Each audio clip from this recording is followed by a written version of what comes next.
The Orville, New Horizons, Season 3, Episode 5, A Tale of Two Topas. Well, this episode was written by Seth MacFarlane himself, and I like to think that it showed. There was more humor in this episode, even though it was very serious content, and it felt a lot more like Seasons 1 and 2 to me than the previous episodes this season. In this episode, we had Gordon with some sort of giant allergic reaction with boils all over his face because he did something stupid. And there was a new species that we encountered, a Valkyrian, and being naked on the first of the month apparently is part of his belief system, and Kelly had to solve that, and in doing so, she convinced him, well, as long as you just put pants on, you can leave your shirt off. That was the compromise, because the argument was, for this guy, they thought the union respect all people's beliefs. Yeah. And so Kelly's like, right, but it has to be in the other way, too. You have to respect the union's protocols, and so the compromise, well, why don't you be half-dressed or half-naked? Just put some pants on and we'll call it a day. And,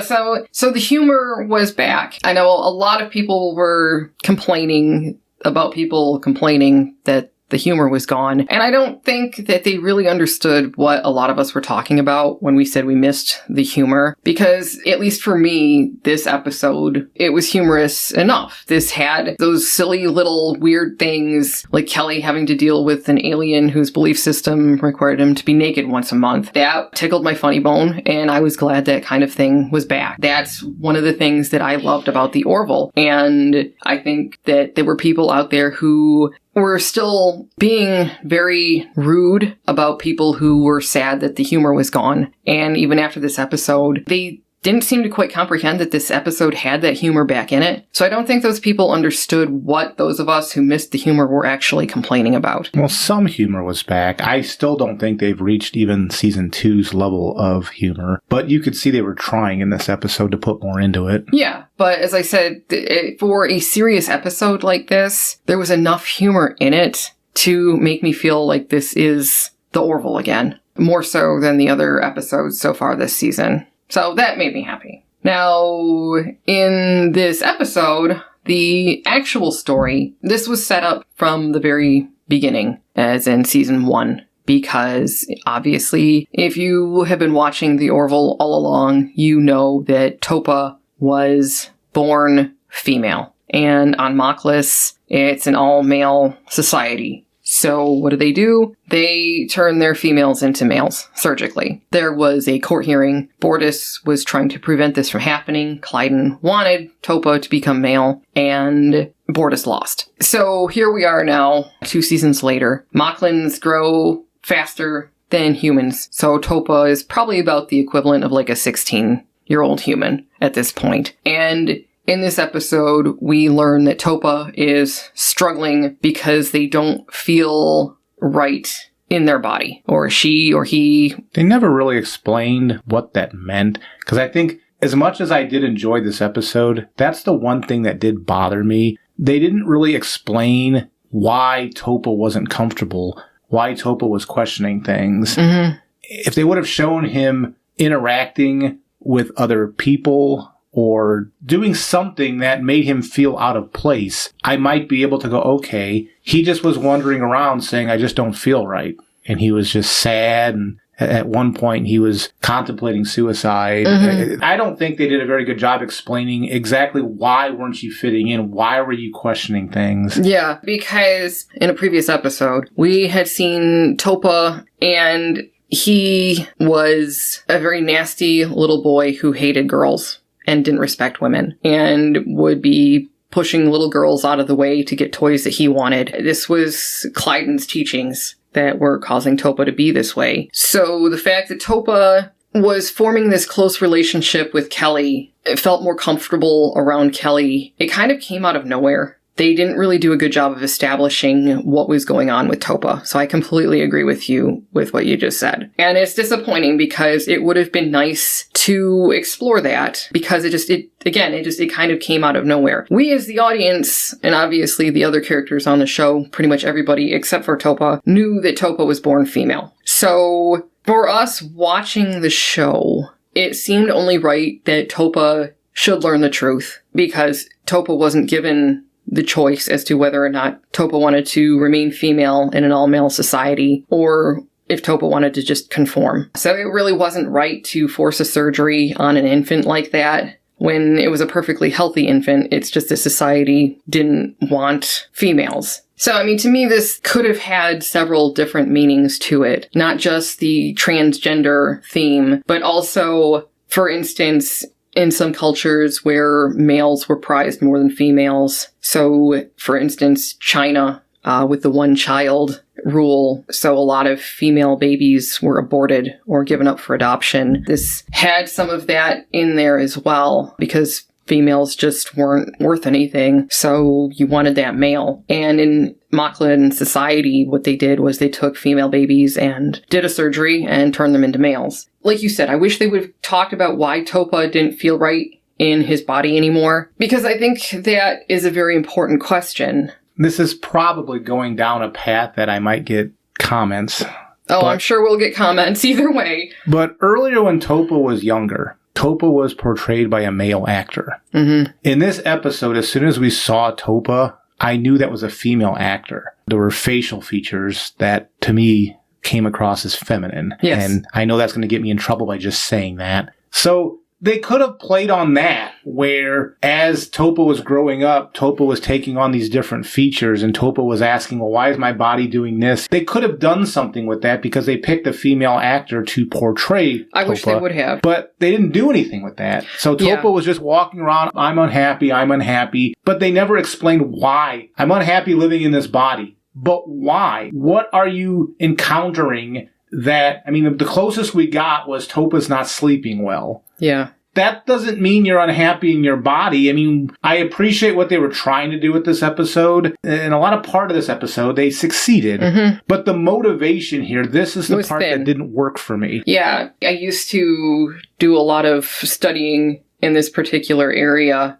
back in the 90s. And it used to be that when a circumcision was botched, the doctors would just go ahead and make the boy into a female. Or if the baby was born with ambiguous genitalia, they would go ahead and make the baby into a female because it was the easy thing to do. And then what happened was these biological boys or intersex children would reach puberty and the testosterone would start flowing more heavily and they would start to develop into what you would consider to be a male physique. That's when a lot of these kids started realizing that something was wrong. I wish that, like you said, I wish they would have covered that as far as maybe Topa was developing more feminine characteristics as far as physical puberty goes. And that would have been a tip-off as to, you know what, some things I'm not developing correctly here for a male. That would have been a more realistic portrayal. Like if Topa kept going to Dr. Claire saying, you know, this is going on with my body, this is going, like, what's going on here? That would have been better motivation for me. Because the other thing is, Clyden also was born female and converted to male.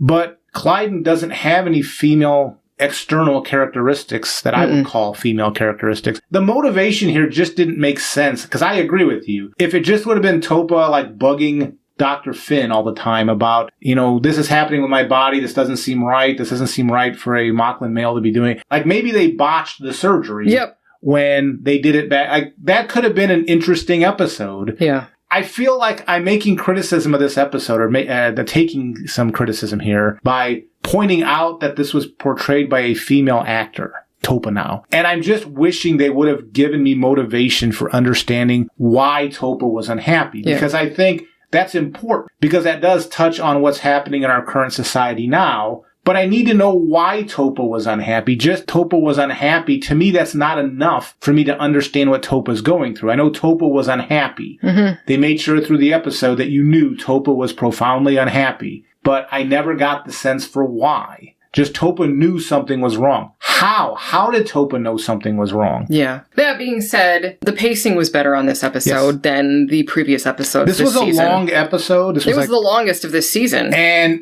they filled it with content that kept my interest through like 95% of it. Yeah. So this was a well-paced episode for the content they were doing. Yes, it was. Because obviously Topa was struggling. Topa was talking to Kelly. Kelly pointed Topa in the direction of a password-protected file. And when Topa managed to get the password and discover the truth about the trial, and Clyden essentially saying that this is what's going to happen to my child and them forcing that surgery on her, then Clyden blamed Kelly for that and confronted her in her office, and they get into a physical altercation there. Yeah, Kelly held her own. I'll give her that one. And it was mostly because Clyden just came at her with brute force, but Kelly knew enough to maneuver out of the way, grab Clyden in a manner that was able to allow her to use Clyden's bulk against him. So that was actually a pretty well done scene. So it wasn't some unrealistic... No, a fist fight between, a huge Moclan and a tiny human female. No, it was not. And to give Kelly credit, earlier in the episode, she did go to Bortus and Clyden and tried to say there's something wrong with Topa. Topa's not happy. Have you talked to Topa yet about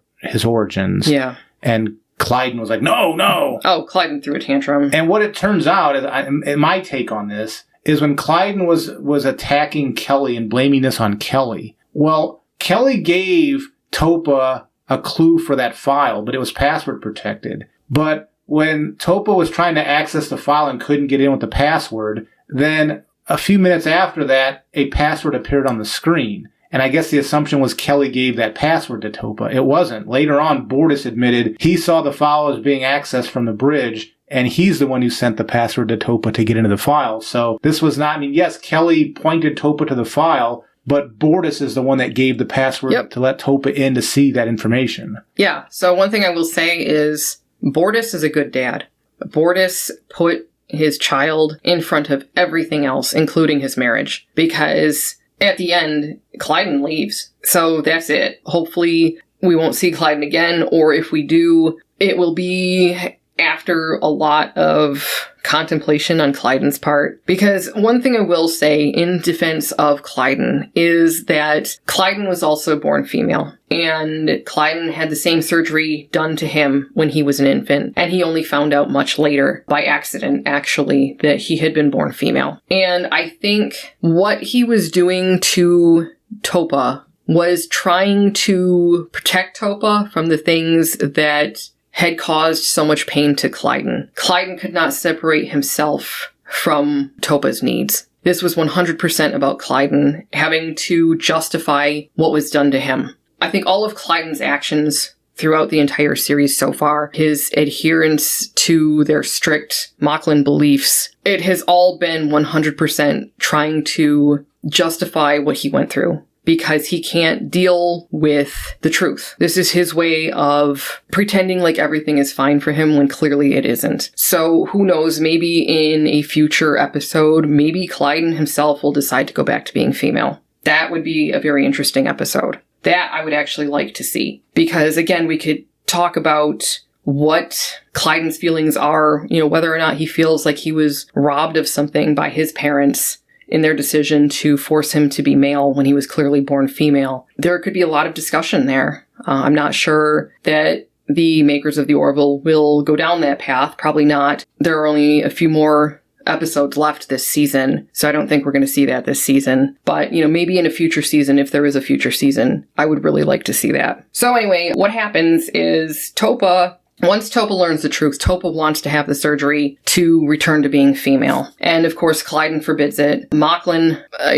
their government forbids it. They supply a lot of weapons and technology to the Union. Mm-hmm. So with the Krill no longer in an alliance with the Union needs Moclus very badly, because with the Kaylon, if they lose Moclus and their weapons and their weapon technology, the Kaylons will probably roll over the Union. So this was a very complicated diplomatic thing to handle. Yes, a huge diplomatic incident. So what happens is Claire offers to resign her commission so that she can do the surgery. And instead what happens is Isaac volunteers. Well, before that, I guess we should make sure that... So the Orville contacted the Union Central and tried to get permission to do this. And they were told the logistics of what we just said, and they forbade a Union doctor from doing the corrective surgery on Topa. Yeah. So, go ahead. Sorry. Yeah, so Claire offers to resign her commission and do the surgery, and instead Isaac because Isaac has never been commissioned and Isaac is not a Union officer, and obviously Isaac is artificial intelligence, so he could easily just download the information to be able to perform the surgery. Isaac volunteers while everyone else is in one of the cargo bays at a concert of Bortus singing, actually. Which the concert was put out there as a distraction for just this particular thing. Yeah, so everyone else would have plausible deniability. And while that was going on, Isaac and Topa go to sickbay to perform the surgery. Of course, Clyden shows up and tries to prevent this from happening, but Isaac stands between Clyden and Topa and eventually gets Clyden to leave.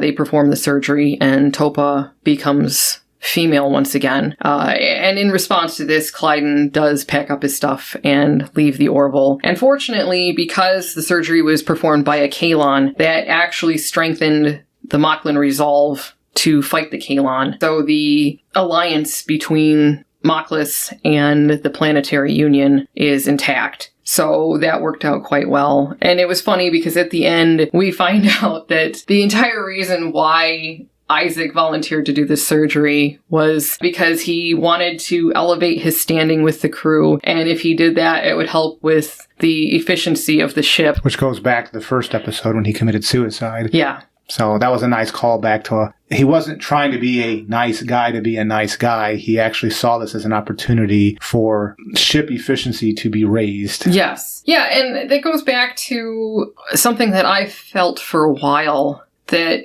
this episode was written by Seth MacFarlane, and obviously that first episode of the season was also written by Seth MacFarlane. And I believe that as far as understanding the characters of the Orville, I think of the writers, Seth MacFarlane is the one who understands these characters the best. So when I see that he was one of the writers on an episode, or the writer of an episode, it actually makes me feel better before I even start watching, because I feel like I'm actually going to get a story that is well written and has a true understanding of the characters in general. And that's very important to me. So I was so relieved that Seth wrote this episode. Obviously, I do have a few criticisms as to Topa's motivation, what Topa was really feeling and going through, what really precipitated Topa's desire to return to being female, how Topa knew something was wrong. I would have liked to have seen more exploration of that. But otherwise, the pacing was good, the understanding of the characters was excellent, and this episode, to me, stands out as the best one this season. There was a secondary story going on, this archaeology story. You and I talked about this after the episode. They introduced a new character that was this expert of the civilization they were at the dig for. Instead of letting this person take the lead on stuff, they had that Ensign Burke, or Lieutenant Burke. I don't know, is he a lieutenant or an ensign? I think it's Ensign. And Ensign Burke, not only is she an expert of four-dimensional space, she takes as a hobby archaeology. So she seemed like she was doing more stuff in this episode. There was a scene where I think it was Topa was down there talking as they were going down to the planet and bringing up artifacts to the Orville. And there was this room where it was Burke, that archaeology alien, and then I think it was Topa, I think. It might have been Kelly, I forget. Kelly was there. Was it Kelly? Okay. And the archaeology alien was starting to talk about what they found, and then Burke just kind of took over the conversation. And then so she said, oh, this is a hobby of mine. I don't understand. This Burke character is paper thin. I don't find this character to be very interesting. She's a pilot with the ability to see 4D space. Why not just, that's enough. Why not just let her deal with that? Why does she have to be an expert in archaeology now too? Because it's a hobby of hers. I think we know the reason why this actress is getting all these lines. Well, we've all heard the rumors. I'm not going to speak to that myself, but this character is clearly not a good addition to the show. And she's borderline Mary Sue, except her personality is so grating that I don't know how people don't cringe whenever she's on screen. She's just a real nasty piece of work. I was open-minded in the first episode. They'll develop her character. What they're doing, they're adding skills to her, but they're not developing her character at all. Yeah, so I guess as far as my review of this episode goes, Seth, what the hell are you doing? This character is not a good character. I don't know if the rumors are true about your relationship with her. I know what he's doing. But But you're ruining your brand by doing this, if that's the case. If this actress, if she was a good actress, a solid actress, like carrying great performances, maybe you could go along with this, but she's a basic actor at best. Well, and she seems to be displacing other characters on the show. For instance, in the previous episode, when they went to Krill, and they needed a pilot for that shuttle to make it through all the clouds and everything because of the thick Krill atmosphere. Wouldn't it have made more sense for Gordon to be that pilot since he is... Previous seasons, yeah, he's supposed to be like one of the best in the fleet. Yeah. So why wasn't it Gordon? I'm just saying. It should have been Gordon. And in this episode, I feel like we are missing out on stories with the other characters like Gordon or John Lamar or Yaphet, and it's because this new Ensign Burke is taking up screen time that she shouldn't. And she's not interesting. No, she's not. If she was an interesting character, it'd be like, okay, but she's not interesting. Yeah, because, where's Tala? I would have liked to have seen more from Tala in this episode. She was there, but she had a handful of lines, and that was it. Well, plus the thing is that, and I'm not really going to get into this, if people want to hear my take on gender flipping and immediate ramifications of doing so, go ahead and watch my Chibnall, who is a sexist ratings grab failure. Watch that video that I made, because I cover this quite well. But it would have been interesting to see Tala talking to Topa, especially about what Topa was going through, why Topa didn't feel like everything was right with themselves, what was really going on there. Because obviously Tala is an incredibly strong female because she comes from a planet with high gravity. And they really dealt with this with Alara in season 1 as far as having trouble dating because males of other species were intimidated by her strength. That would have been an interesting thing because, at least in human culture, being strong like that is typically seen as a masculine trait. And it would have been interesting to see an exploration of what are masculine traits, what are feminine traits. Just because she's super strong, does that make her a dude? Well, obviously the answer to that is no, because Alara was one of the most feminine characters on this show. There is a lot of discussion to be had there, and I feel like they missed an opportunity with that. Because I am of the school that I just feel like gender is a socially constructed thing. It varies from culture to culture. You even see that with, again, the difference between Alara's experience being a very strong female versus, trying to date males of other species where females typically aren't strong like that. Again, that's a cultural thing. It doesn't make her any less of a woman just because she has what's typically seen as a male trait in other societies. So I would have liked to have seen that explored more as far as what really makes one male or female, especially with the cultural crap that's thrown on top. But I'm not sure we can have that conversation. We're not allowed to have that conversation right now. We're not allowed to use terms like male, female, man, woman. We're not allowed to have this video is probably going to get us in trouble because we're not allowed to use those. I don't even know what terms we're allowed to use anymore. My feelings are that I don't understand some of these people who seem to think that just because you like putting on a dress or painting your nails or whatever, just because you want to walk around looking traditionally feminine pretty, it doesn't make you male or female. Because I don't do those things. Once upon a time would have been considered a tomboy, but apparently even that isn't a term that one uses politely these days. That's ridiculous. Just because I don't like doing those traditionally girly things, it doesn't make me any less of a woman. And it really makes me angry to see anything that implies otherwise. How dare you tell me I'm less of a woman because I don't like to do these culturally accepted or expected things for a female? That's just ridiculous. So until we're allowed to actually start having a larger conversation about gender, which frankly I think should just be chucked out the window anyway, male traits, female traits, if you want to put traditional in front of that, fine. But don't expect people to conform to those traits just because they were born biologically male or biologically female. I'm not going to conform to what a female is expected to be like in Western society. I'm just not going to do it. And it doesn't make me any less of a woman because I won't. So I should just stop there because I'm probably in trouble already for saying what I've said. But I feel like as a heterosexual biological female, what they're defining as a woman, I don't fit into that. So how dare they push me out of being a woman? And that's all I'm going to say about that.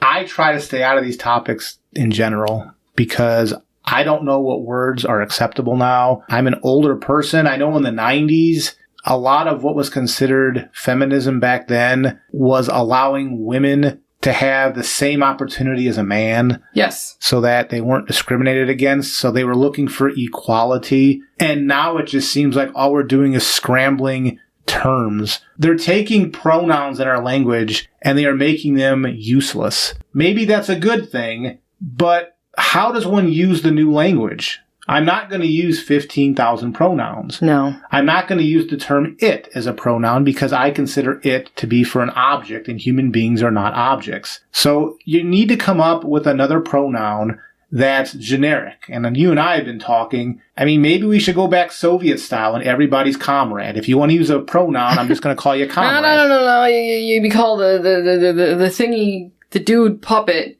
You can't say that anymore. The reason that we were waiting to do the review of this episode was we knew the topic of this episode was going to be iffy, and how we covered it, what language we used was going to be iffy. That's a shame, because overall I think this episode called back to some of the best of the next generation for Star Trek. They dealt with a topic that you definitely could see if the next generation was made now, they would have had an episode like this. Yes, definitely. In fact, if you go back, they had some episodes similar to this. Yeah, because there was that one episode in particular that comes to mind where Riker had the relationship with that androgynous race. Yes, and she identified as female. So they did tackle this topic back, 35 years ago? Well, and even the concept of the trill and that. Yeah. Which, that's such a shame because Discovery introduced a trill. And they had an opportunity to do a story like this, like the Orville did. Yep. What they ended up doing was making it about current day cultural war stuff instead of dealing with the concept of how much of male or female is that to your personality. How much of being a man or a woman is of your personality. And yes, I'm using those terms interchangeably, and maybe I shouldn't. But the trill would be a good way to explore that, why those concepts might be difficult to use when we experience an alien race like the trill. They could have done something like the Orville did here with Topa, but they didn't. They squandered it. They squandered it and basically turned into a one line about pronouns. I never was comfortable with a she pronoun, and that was it. That was all they explored. I thought this explored it better than Discovery did. However, I think they still could have done a better job exploring what they did in the Orville, because there's a lot of interesting material here they could have covered, but didn't.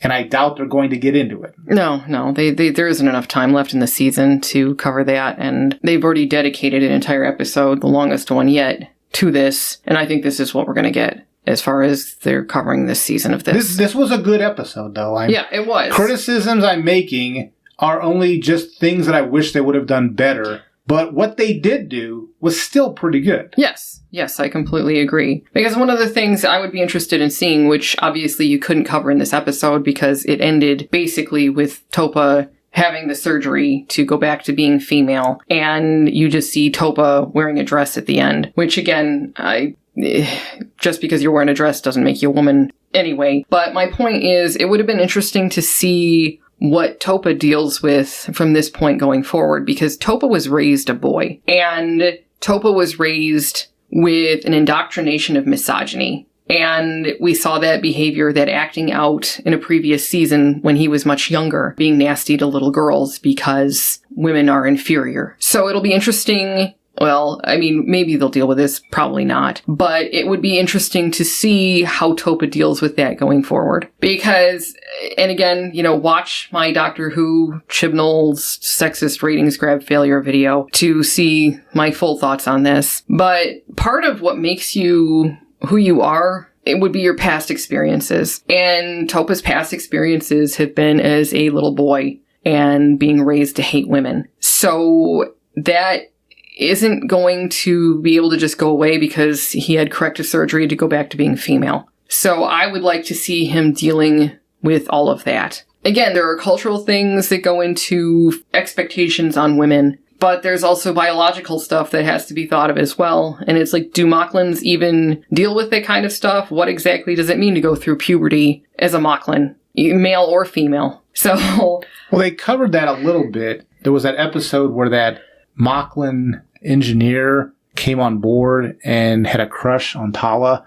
And they did mention in Moclan society that the family of the entity is ostracized. True. So it will make me wonder, by them doing this to Topa, by allowing the surgery to go back, if Clyden and Bortus are basically going to be excommunicated? Yeah. Well, yeah, because again, it comes back to, if that's the case, why would Clyden go home? But I was thinking more along the lines of what physical changes, and this goes right back to, why did Topa feel uncomfortable in his male body to begin with? They didn't really talk about that, and I wish they would have. Now, there was, only partially related to this, there was a cool holodeck scene where Kelly showed Topa the court hearing that decided Topa's fate, and I don't know how they did it like in real life, because they took footage from the original episode, because you saw Alara in the background. Yep. You saw Kelly with her old hairstyle. But they were, Topa and current Kelly were walking through the scene. Yeah. And that was really well done and interesting, because they somehow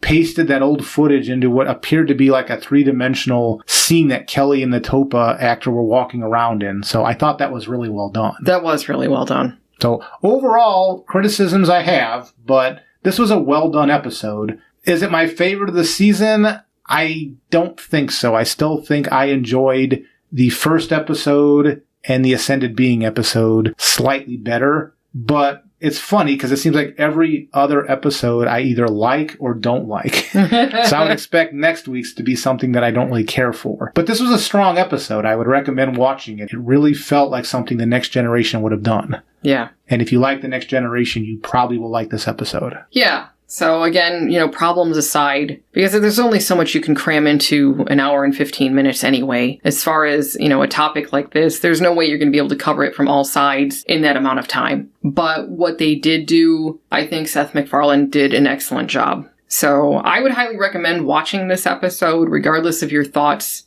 on, I guess, being transgendered in the first place. Because obviously this was more along the lines of Topa correcting something that was done to her against her will. So if you keep that in mind, I think that this episode could be enjoyed by anyone, not just one side of an issue. So that's all I have to say about that. Definitely, I want to hear your thoughts on this. And as I said, if you want to hear more in-depth Mollie's thoughts on what it actually means to gender swap, definitely watch my Chibnall's, who is a sexist ratings grab failure, because I go into it more in depth than that. So thank you guys for listening, and hopefully after listening to this, you still come back next week. Don't forget to like, subscribe, and as Mollie said, leave comments. Take care.